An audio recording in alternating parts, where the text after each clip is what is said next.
All right, what's happening there, everybody? Well, it's about 1:30 in the morning here, and I've pulled the original two-wheel drive axle here.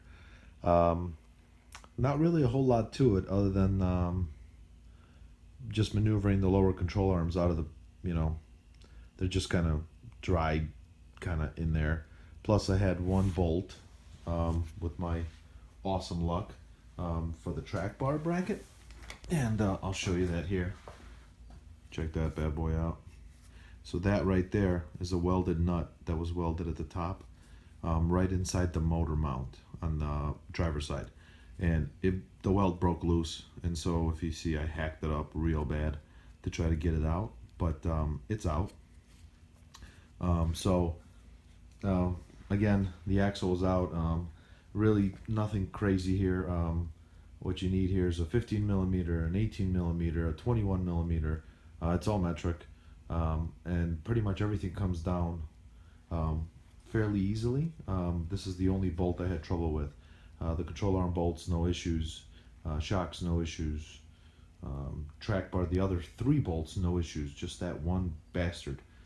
So axle's out, see, solid tube, and then new axle is going to go in here probably tomorrow. So I'll make another video here to show you.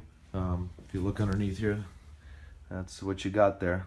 You got the sway bar. Of course, the links broke off.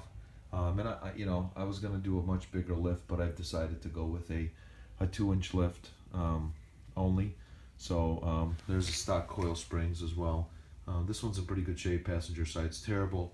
Rotor's horrible shape, but the axle I sourced actually has additional new rotors on it, so they're in pretty good shape.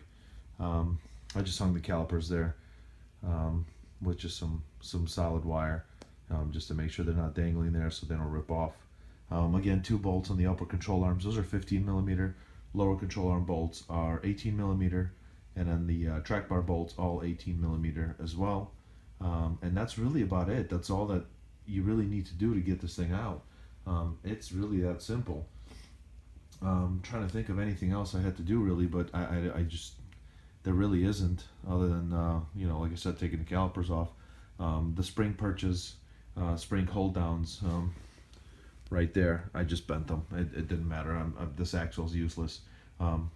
So this was the interesting part. If you see here, this is where normally you would have an axle shaft go in, and it's kind of funky. I've never seen it before, but it's just got a little blank cover in there.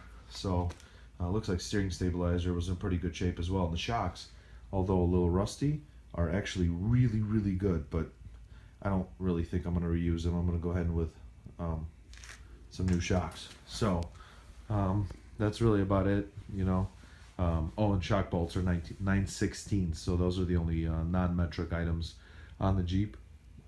If you see, I did Herculine the side, the bottom, and then I'm going to go with the top with Plasti Dip charcoal gray. So stay tuned for a little bit more here.